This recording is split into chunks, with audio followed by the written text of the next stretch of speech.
Guten Morgen, Mutmacher im Gespräch, Folge 50, die letzte Folge von mir.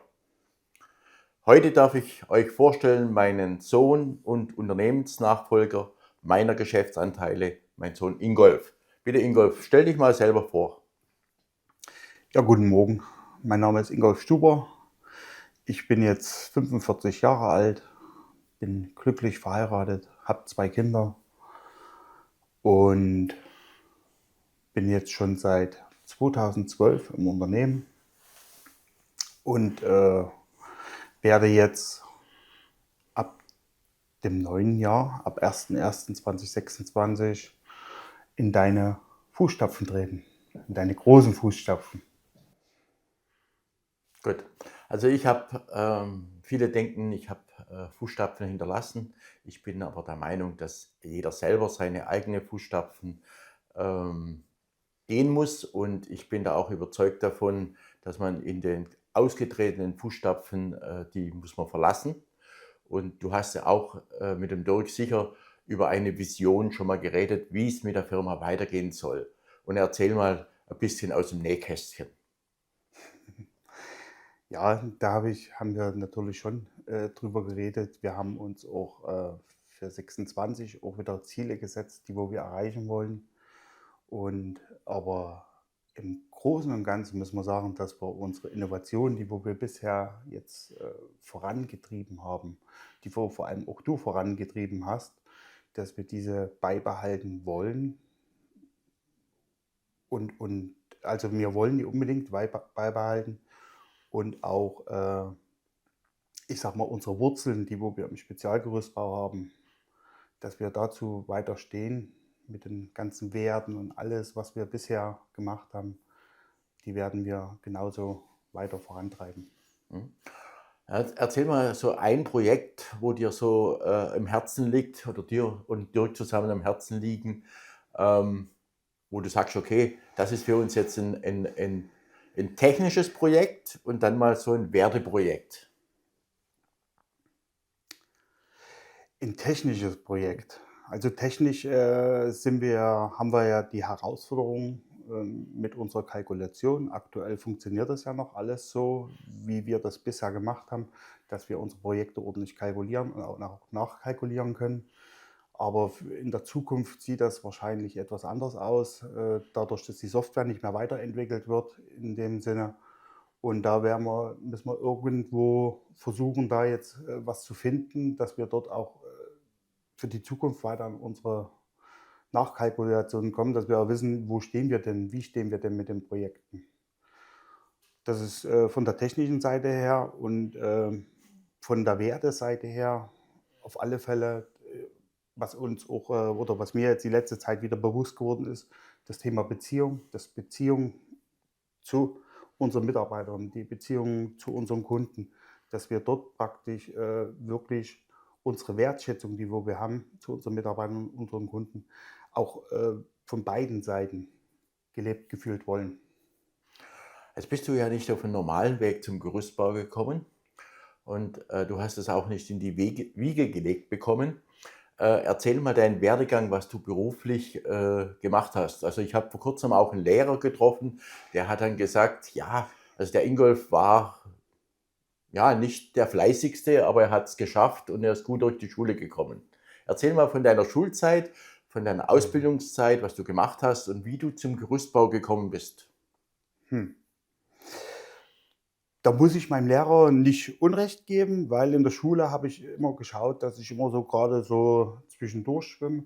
Schule war nie so das, worauf ich jetzt besonders Wert gelegt habe, weil ich habe meine Fähigkeiten schon immer irgendwo im Handwerk gesehen, ne? Ich bin relativ zeitig zu meinem Urgroßvater mit ins Haus eingezogen und habe bei meinem Urgroßvater von ihm sehr viel gelernt, ne? Er war Tischler, Schreiner, wir haben ganz viel mit Holz gearbeitet. Wir haben 'n großen Garten, das weißt du ja selber.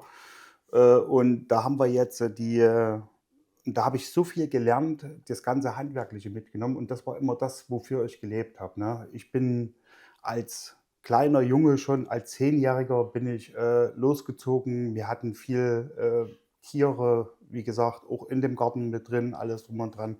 Hatten Hühner, hatten Eier. Irgendwann habe ich dann als kleiner Junge mal vom Konsum schon auch Eier verkauft, ne, durfte das auch. Da kamen dann immer mehr dazu. Da habe ich dann mal Gurken aus dem Gewächshaus bei der Mutti geerntet und. Und so kam dann immer mehr dazu. Ich habe so versucht, immer alles irgendwo an den Kunden zu bringen oder beziehungsweise an die Leute zu bringen, habe das verkauft und es hat auch wunderbar geklappt. Und da bin ich schon als kleiner Junge dann losgezogen. Dann bin ich in die Schule habe ich dann, ich sage mal, mit Ach und Krach mehr oder weniger bestanden, habe ich meine Mittelschule gemacht. Das war auch gut, dass ihr da praktisch als Eltern ordentlich nachgetreten habt, dass ihr gesagt habt: „Hey Junge, mach was aus dir, mach deine Schule ordentlich“, und das habe ich gemacht. Dann bin ich nach München gegangen. In München habe ich dann Spengler gelernt. Ich wollte immer Dachdecker werden und dann sagte mein Chef damals: „Ne, Dachdecker bilde ich nicht aus, aber Spengler mache ich.“ Ich habe gesagt: „Spengler? Was ist Spengler?“ Okay, das ist das ganze Blech am Dach. Klingt gut, mache ich. Und das hat mir dann gefallen und das habe ich dann tatsächlich 1997 bis 2012 in München gemacht. Wir haben nebenbei immer den Gerüstbau mitgemacht.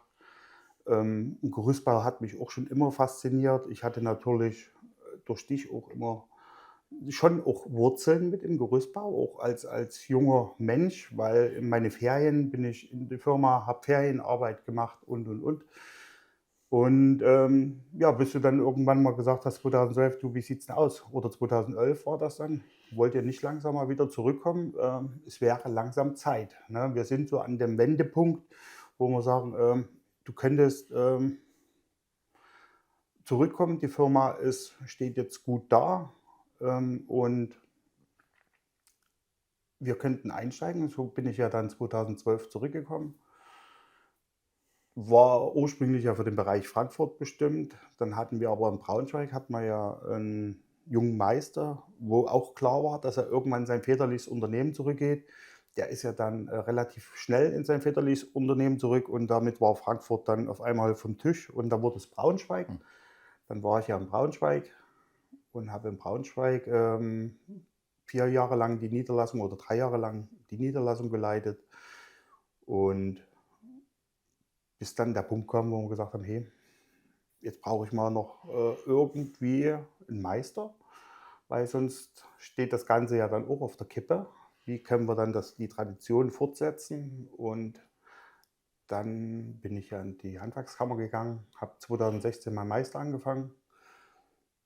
Den wollte ich dann durchziehen 2017, dass ich schnell fertig bin mit allem, weil ich dachte: „Jetzt oder nie.“ Dann war ja 2017 ein anspruchsvolles Jahr, wo ihr dann gesagt habt: „Hey Ingolf, wir brauchen dich. Du musst unbedingt zurückkommen. Du musst uns in der Projektleitung unterstützen“, weil es war so viel Arbeit da. Dann haben wir gesagt: „Okay, wir unterbrechen.“ Dadurch bin ich dann erst 2000 oder habe ich das dann 2018 vollendet. Ja, seitdem habe ich dann den Meister und dann war das Jahr 2020. Da hat mich dann die Handwerkskammer gefragt: „Hey, Ingolf, wie sieht's aus? Wir bräuchten noch jemanden im Prüfungsausschuss“, und seitdem bin ich dann auch mit im Prüfungsausschuss in der Handwerkskammer Dresden. Mein Traum war ja, viel früher auszusteigen, weil ich wollte schon immer was ganz anderes noch machen. Und ich war auf ganz vielen Seminaren unterwegs und da hat mir eine Frau mal bei Sinn macht Gewinn Kongress erzählt, ja, sie würde ganz gern mit 27 hätte sie ganz gern ein Kind und das Kind hat sie Angst davor, das Kind zu ernähren, weil sie nie kochen gelernt hat oder noch nie sich damit befasst hat, wie funktioniert das Ganze mit dem Kind. Und das war nicht die einzigste Frau, sondern ich habe da mehrere Frauen getroffen, so in meinem Leben, wo das immer wieder erzählt haben. Und dann habe ich recherchiert und habe festgestellt, dass in Ballungsgebiete wie Frankfurt, München und in Berlin teilweise Wohnungen gibt ohne Küchen, Karrierefrauen gibt oder auch Karrieremänner gibt, die gar nicht mehr kochen, sondern aus dem Haus gehen, ihr Brötchen mitnehmen, abends Abendessen gehen. Und das ist ihr Tagesverlauf, aber Karriere steht im Vordergrund. Und dann bin ich an den Ingolf herangetreten und dann haben wir den ersten Versuch gemacht, mit der Firmenübernahme. Und ja, meine Frau war auch kritisch dem gegenüber, was ich machen wollte, weil ich wollte die jungen Menschen zu uns nach Hause einladen. Und meine Frau kann ganz gut kochen, kann ganz gut im Garten kann ich auch mithelfen und so weiter. Und wir wollen denn ein Coaching verkaufen. Wie lerne ich kochen? Wie lerne ich Kinder erziehen? Wie lerne ich Gartenarbeit, Selbsternährung und so weiter? Und wir waren dann auf dem Weg und haben gesagt, okay, wir bereiten jetzt das Ganze vor. Und ich glaube, in der ersten Versuch, der ersten Übergabe haben wir einen wesentlichen Fehler gemacht. Erzähle mal von deiner Seite, wie du das gesehen hast, den ersten Versuch. Der erste Versuch war zu einer Phase, muss ich ganz ehrlich sagen, wo ich auch voll unter Strom stand. Ich stand voll in die Projekte drin und ich hatte, tatsächlich für mich auch den Kopf noch nicht so weit. Ich wollte das war ja ich sage mal, das war ja meine Vision am Anfang, wo wir zurückgekommen sind, dass wir: „Hey, wir kommen zurück und ich werde irgendwann mal deine Firmenanteile übernehmen." So und, mit dem ersten Versuch, dort war, ich sage mal, für mich noch nicht ganz klar, wie soll das funktionieren, wie soll das finanziert werden. Man hat damals auch schon über 'n Berg Geld gesprochen, wo wir gesagt haben: „Hm." Und, meine Frau hat, dann irgendwann mal auch zu mir gesagt: „Du Ingolf, ich habe ein ganz schlechtes Gefühl dabei." Also, und da haben wir dann gesagt: „Okay." Haben wir dann einfach entschieden: „Okay, wir brechen das jetzt ab", weil es waren auch von Anfang an für mich zu viele Leute mit dabei. Ich weiß, du bist Mensch, du willst immer alles, sicher machen und schnell durchziehen und zack, zack, zack. So und für uns hatte dann im Moment in 'nem gewissen Punkt hat dann irgendwo stand dann die Sicherheit im Raum, ne? Wie kriegen wir unsere Familie weiter durch? Wie funktioniert das? Und, deswegen haben wir ja in dem Moment dann dort gesagt, das funktioniert nicht, weil auch ihr, von der Firma her, du mit dem Dirk zusammen, ihr habt ja jahrelang immer alles, was Gewinne waren, immer wieder ins Unternehmen reingesteckt und immer wieder besser zu werden und neue Innovationen zu machen und. Und da stand ja die Finanzierung für mich ganz so klar auch ein bisschen auf der Kippe, weil wie sollten wir das hinbringen? Als Familie, gerade auch noch dann noch das zweite Kind noch, weil die Isabelle war ja dort geboren, dann danach, oder davor, kurz davor. Und da waren Unsicherheiten da und deswegen haben wir dann gesagt: „Nee, es ist besser, wir brechen das Ganze jetzt ab." Gut, für mich im ersten Moment sehr enttäuschend. Wir sind dann auf Plan B übergegangen, wir haben weitergearbeitet und zu einem späteren Zeitpunkt, also 4, 5 Jahre später, ähm, war ich auf einem Mastermind mit meiner Mastermind-Gruppe Gerüstbau unterwegs mit dem Tom Köhler und da waren wir in Würzburg beim Thorsten Wahner und da ist die Diskussion aufgekommen mit der Übergabe grundsätzlich. Also ich habe mich damit wieder beschäftigt mit der Übergabe, was mache ich und was tue ich und wie mache ich es. Und da hat mir dann der Frank Schimmer ganz klar gesagt, du musst ins Tun kommen und die anderen haben mir dann gewisse Vorschläge gemacht, wie ich das machen könnte oder wie ich tun könnte. Und dann bin ich auch heimgekommen und dann habe ich 3 Träume gehabt. Das war sehr interessant. Und ich habe eine Schwester, die ist fast 20 Jahre älter wie ich und hatte zu dem Zeitpunkt Bauchspeicheldrüsenkrebs und ich habe also da geträumt, dass ich vor meiner Schwester sterbe.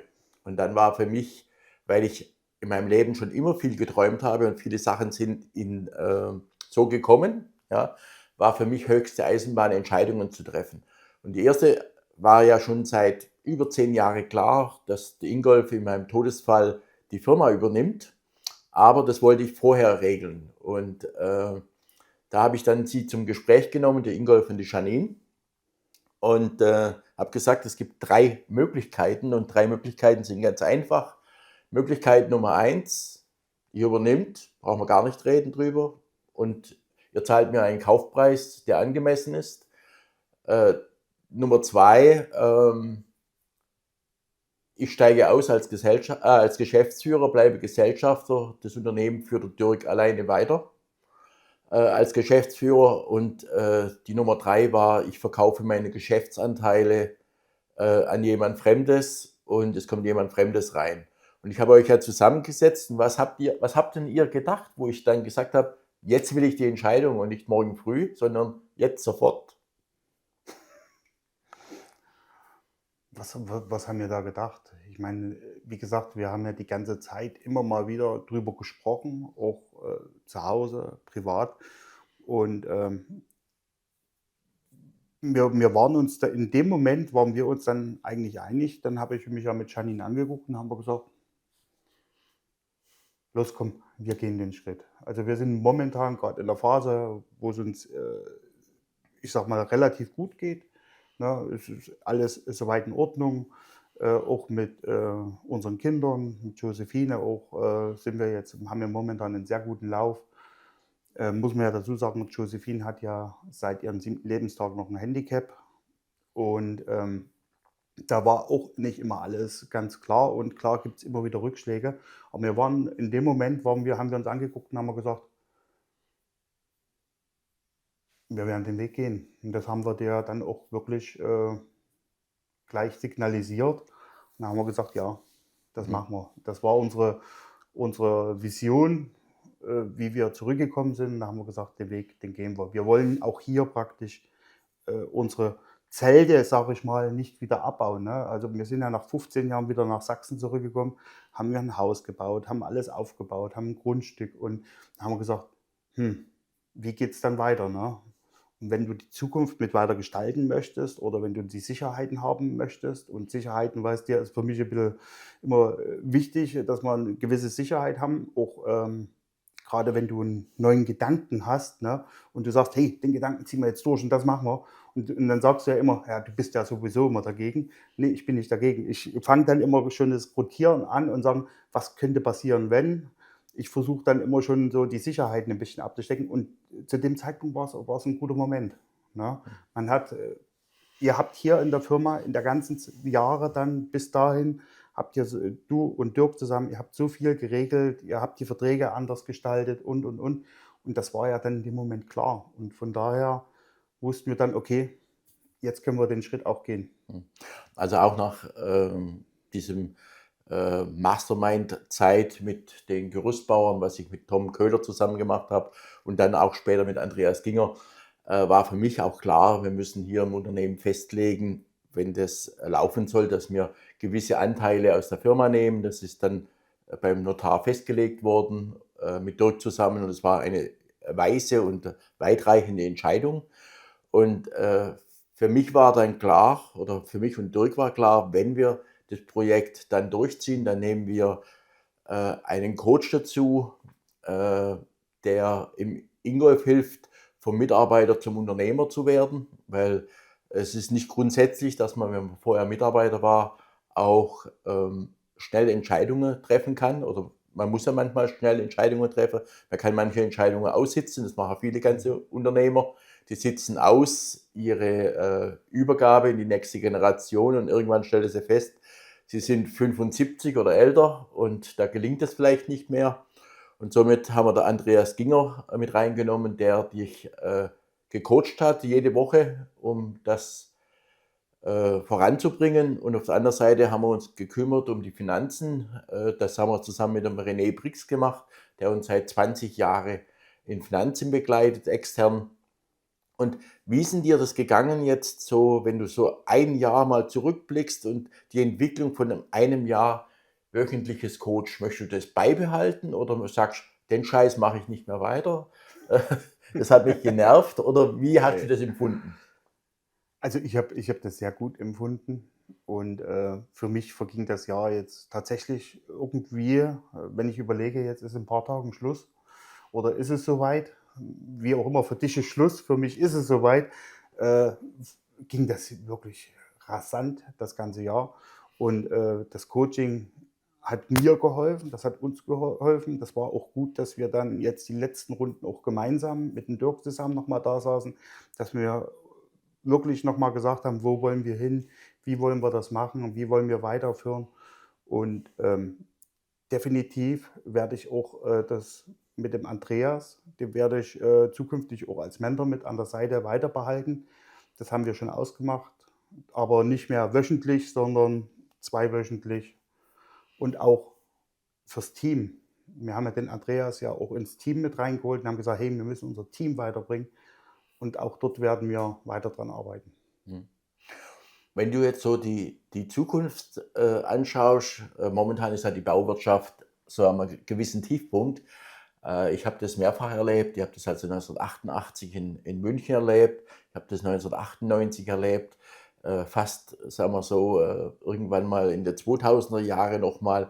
Und jetzt haben wir wieder so einen Tiefpunkt. Und ich persönlich finde den Tiefpunkt, was wir 1988 im Westen hatte, war der noch viel, viel tiefer. Und was viele nicht verstehen, der Zusammenschluss zwischen Ost und West war eine Rettung für die deutsche oder die westdeutsche Wirtschaft damals. Auf der einen Seite ist viel Geld reingepumpt worden, auf der anderen Seite ist die Wirtschaft wieder floriert, ist nach vorne gegangen.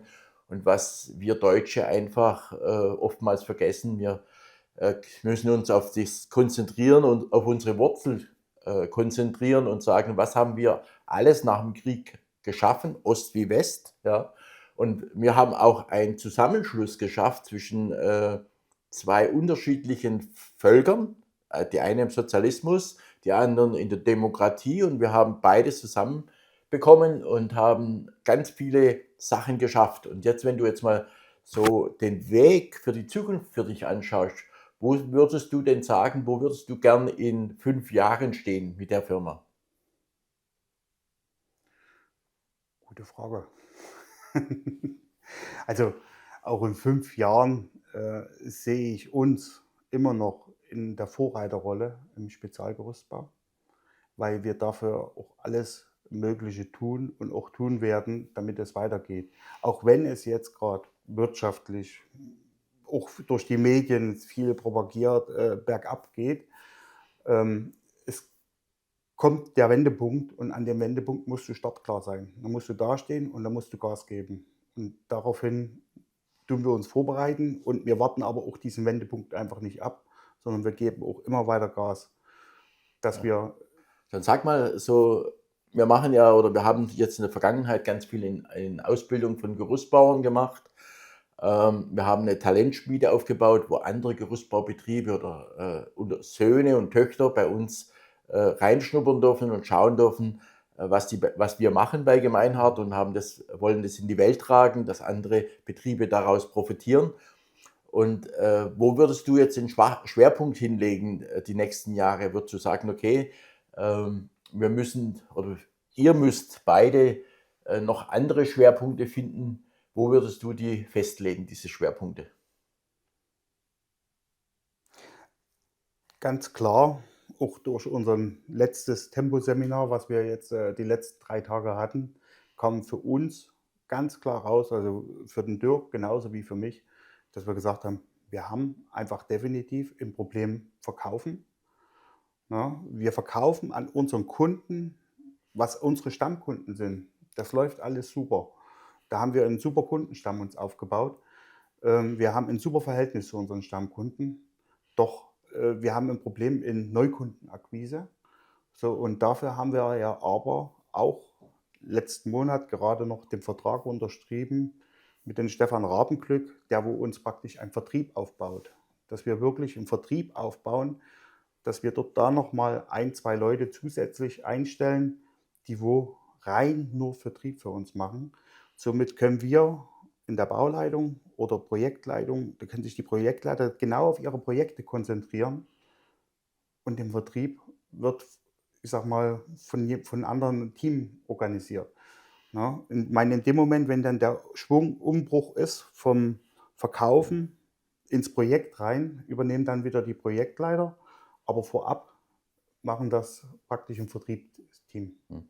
Jetzt hast du darüber jetzt natürlich hier in dieser Aufnahme erzählt. Jetzt wissen ja die Teilnehmer nicht, dass es 100.000 € kostet, sowas aufzubauen, und vielleicht auch noch ein Stück mehr. Meinst du, dass unsere Mitbewerber, die draußen unterwegs sind, 100.000 € in die Hand nehmen, sowas aufzubauen? Ehrlich? Ja? Nein. Also unsere Mitbewerber würden das nicht aufbauen, weil wir haben unseren Mitbewerbern auch schon so viele Chancen und Möglichkeiten gegeben. Wenn ich alleine nur an unseren Simon denke, der wo die Gefährdungsbeurteilung für uns macht, die baustellenbezogene Gefährdungsbeurteilung lassen wir ja jetzt schon über die KI laufen. Wir füttern damit 2, 3 Zeilen, was wollen wir da machen, geben den 2, 3 Bilder dazu und er schreibt uns eine ganz saubere Gefährdungsbeurteilung nach DG-Richtlinien, alles drum und dran, alles, was einzuhalten ist. So, und das hat uns ja auch schon 'n Batzen Geld gekostet, das zu entwickeln. Und wenn wir dann auf den Markt rausgehen und sagen: „Hey, wir würden euch das anbieten“, das will ja auch keiner nehmen in die Hand nehmen. Also, gehe ich davon aus, es wird auch keiner irgendwo 100.000 oder wir werden am Ende wahrscheinlich von 200.000 € reden, weil 2 Mitarbeiter noch dazu, alleine die Schulung, die kostet ja schon fast so viel und die kostet mehr sogar, wenn man jetzt mal das Personal mitzieht, was wir, weil es werden ja nicht praktisch nur die Leute gecoacht, die wo jetzt neu dazustoßen, sondern es wird erstmal das ganze Team gecoacht und danach stoßen die anderen dazu, weil es bringt nichts, wenn du jetzt jemanden vorne sitzen hast, die wo den ganzen Vertrieb machen und dann wird der Kunde praktisch übergeben und die eigenen Leute machen das dann mehr oder weniger, ich sage mal in Anführungszeichen, kaputt. Deswegen wird erstmal das ganze Team gecoacht und dann stoßen die neuen Leute dazu.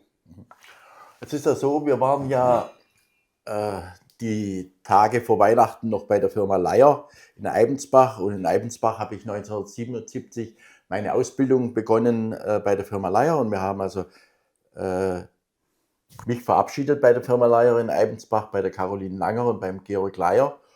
Und auf der anderen Seite war das dein Antrittsbesuch. Du kennst ja die beide auch schon viel länger. Andererseits sind wir beide mütterlicherseits wie väterlicherseits verwandt. Nachdem dass ich dich auf Kindesstadt adoptiert habe, bist du ja auch mit ihnen verwandt. Das Geld haben wir leider nicht, aber wir haben die Gene von Eibensbach, ja, die Gene aus nichts was Wertvolles zu machen. Und als wertvolles Geschenk habe ich also dieses Geschenk bekommen. Ich habe gesagt, ich gehe ganz persönlich komplett aus dem Gerüstbau raus und ich werde diese Figur in der Firma stehen lassen. Vielleicht baue ich auch hier oben noch 2 Kameras ein und ein Mikrofon, dass ich euch beobachten kann und dass ich dann den KI-Strahl euch durchs Gehirn jage, wenn es nicht funktioniert mit euch beide. Und es ist so, dass ich ja schon immer ein Leier-Fan war. Und was schätzt du an der Firma Leier? Wir bauen ja explizit nur mit Leiergerüste. Wir haben alles, was wir sonst an System haben, rausgenommen, bis auf ein paar ganz exklusive Fachmaterial, wo wir speziell brauchen. Aber was schätzt du an der Firma Leier? Ich sage mal Leier, weil das schon von Haus aus mein System ist, mit dem ich groß geworden bin. In dem kann man ja so sagen, mit dem ich groß geworden bin. Ich sage mal, der Spruch „mehr möglich“ ist auch möglich, ne? Und das schätze ich und auch die Innovation. Und jetzt, nachdem wir auch die Caroline Lange und den Georg Leier auch noch mal persönlich getroffen haben, schätze ich da wirklich auch, dass gerade die beiden zu uns gesagt haben, also zu mir und Dirk: „Hey, wir wollen genau mit euch dieselbe Beziehung weiter beibehalten, diese Wertschätzung, ähm, die wo wir bisher mit dem Walter hatten.“ Und das schätze ich wirklich sehr.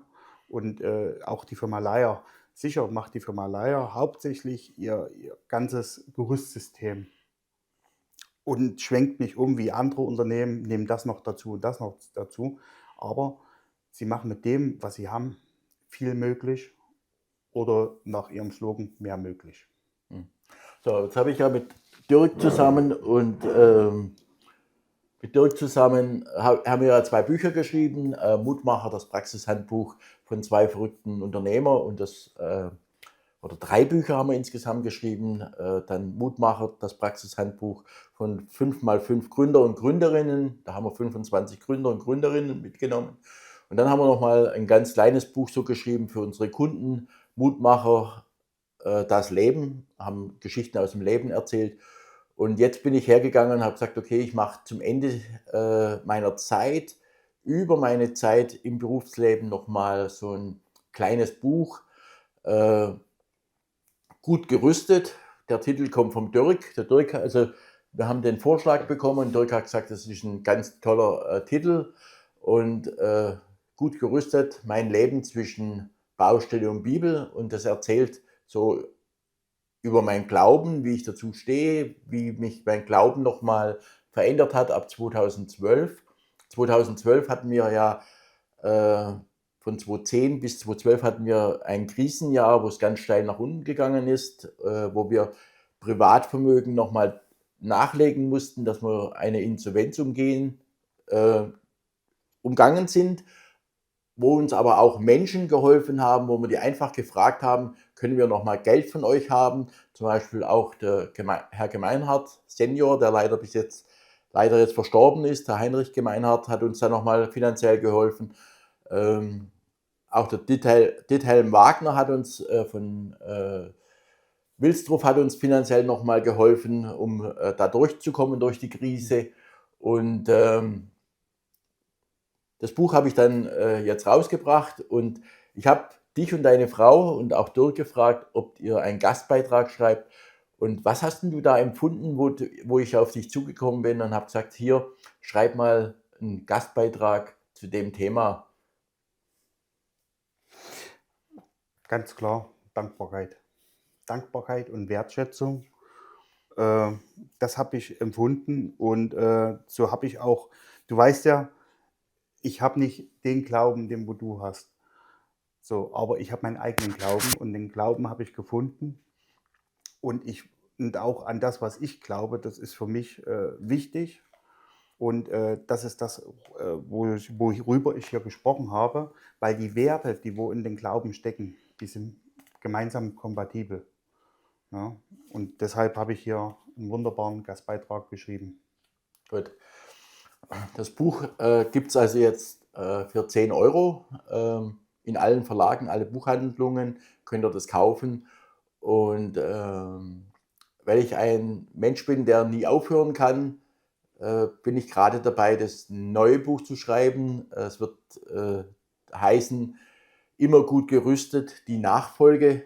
Und es wird berichten über die Zeit, was wir jetzt hier in der Nachfolge gemeinsam zusammen erlebt haben, wie wir manche Sachen gestaltet haben, um die Sachen voranzubringen, weil man braucht einen gewissen Mut von beiden Seiten.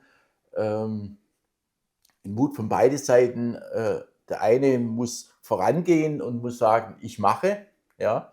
Und wenn dann zwei Gesellschafter da sind, dann muss der andere Gesellschafter, wie der Dirk, muss sich einlassen darauf, auch mit dem Sohn von dem anderen Gesellschafter zusammen das zu machen. Das ist eine große Herausforderung. Man muss da irgendwo Gleichklang finden.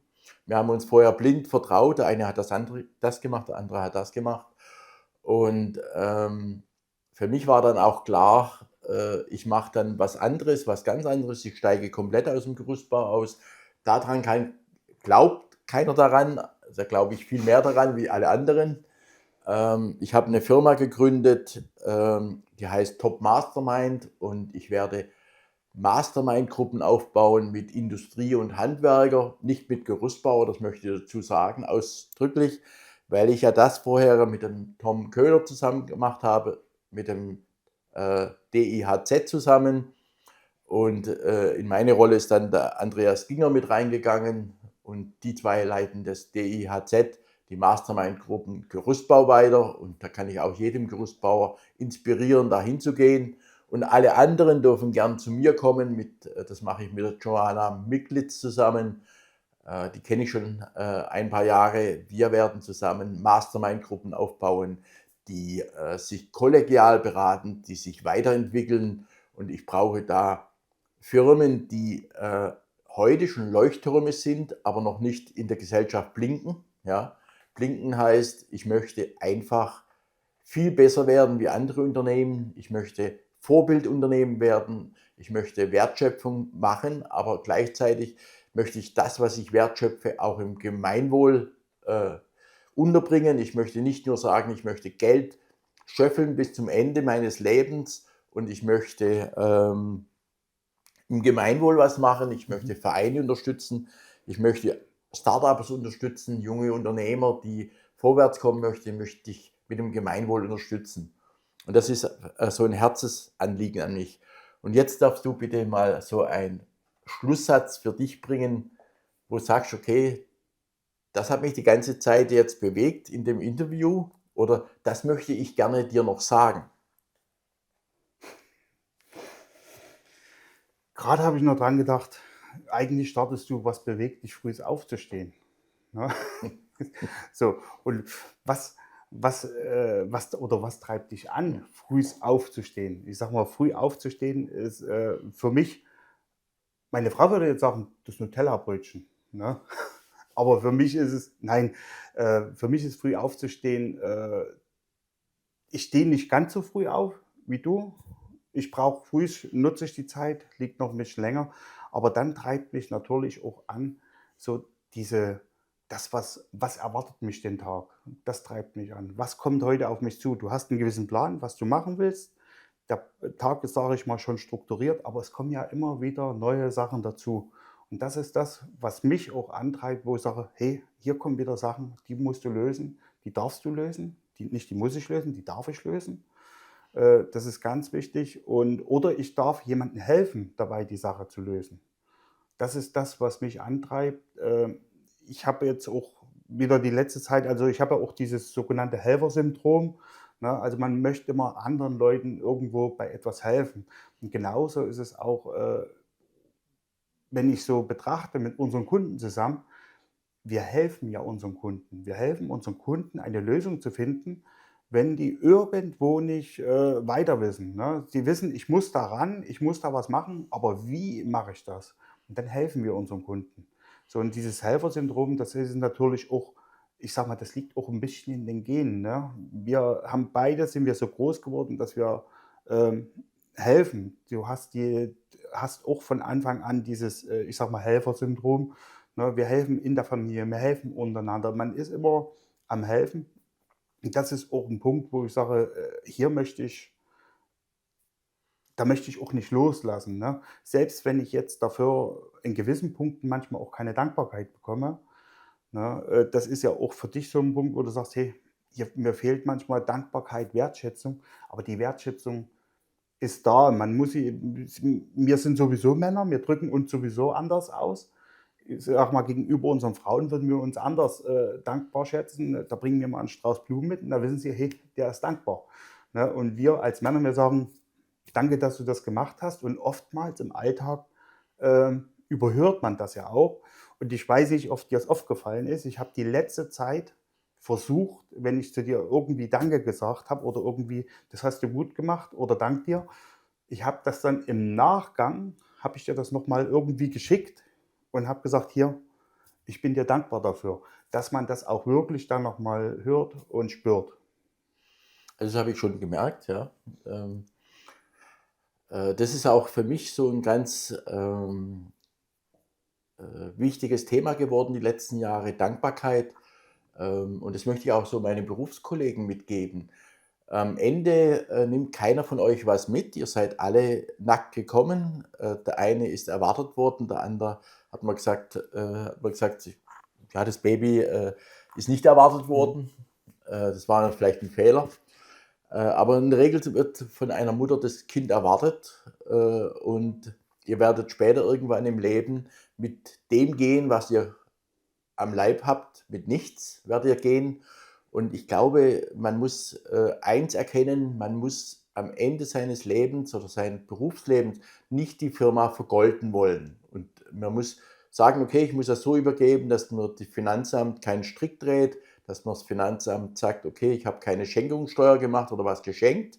Das muss klar sein. Aber man muss, glaube ich, die Firma nicht vergolden, sondern man muss sagen, okay, jetzt ist die Zeit loszulassen, rechtzeitig loszulassen, rauszugehen, zu sagen, das ist meine Telefonnummer, wenn du was wissen willst, kannst du jederzeit zu mir kommen.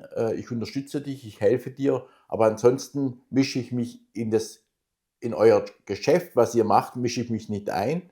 was wir installiert haben. Wir haben einen Nachfolgebot installiert in dem Unternehmen, wo ich auch weiterhin Sachen aufsprechen kann, Ideen einbringen kann. Die bringe ich aber nicht bei euch ein, sondern bei einer KI-Sache ist immer das, was viele vergessen: Ich muss die richtige Frage stellen, dass ich die richtige Antwort erhalte. Und wenn ich das nicht kann, die richtige Frage stellen, dann bekomme ich von der KI auch keine Antwort. Und ich habe das jetzt ein Jahr lang gefüllt mit Ideen, mit Sachen, was ich selber geschrieben habe, mit Sachen aus Beiträgen, wo ich gelesen habe, wo ich gesagt habe, das Buch ist interessant, das lasse ich da, da, da können Sie nochmal nachlesen, oder dieses Hörbuch habe ich gehört. Hört euch mal das an, schaut euch mal das an, habe Ideen nochmal hochgeladen, also ganz interessante Sache. Und das muss ich immer wieder dazu sagen: Geht einen Schritt zurück, schaut euer Unternehmen mal von außen an und schaut mal drauf auf euer Unternehmen und schaut mal, ob das zukunftsfähig ist für Nachfolger. Viele Betriebe sind heute gar nicht zukunftsfähig für Nachfolger. Das muss ich so sagen. Seid ihr zukunftsfähig für die Nachfolger? Hat auch ein eigenes Kind Interesse, die Firma zu übernehmen, oder ein Mitarbeiter von euch das zu übernehmen? Und dann überlegt euch ganz genau, können die weiterleben? Können die das finanzieren? Haben die Spaß, an die Arbeit zu gehen? Das ist nämlich ein großer Erfolgsfaktor, Spaß zu haben, in die Arbeit zu gehen. Und wenn ihr mir weiter folgen wollt, ich habe ganz viele Kanäle. Ich mache 3 Podcast-Reihen weiter. Mutmacher im Gespräch macht Ingolf weiter mit einem anderen Slogan. Lasst euch überraschen, da wird sicher im Januar die erste Folge kommen. Ich mache weiter mit topmastermind.com Podcast-Reihe. Ich mache weiter mit Christsein im Business. Und meine letzte Podcast-Reihe heißt Leiseniger Bürger. Das ist ein Gemeinwohlprojekt, wo ich Menschen vor die Kamera bringen möchte, die in Leisnig, wo ich wohne, wohnen, die dort in den Kindergarten gegangen sind, in die Schule gegangen sind, ihre Ausbildung vielleicht dort gemacht haben oder in der Nähe gemacht haben und wieder zurückgekommen sind in ihre Heimat und sich in Vereine einbringen und die, wo positiv über unser Land, über unsere Stadt berichten. Und wenn ihr das Ganze toll gefunden habt, dann lasst einen Daumen hoch da, einen Kommentar und abonniert den Kanal gerüstbau.tv. Vielen Dank.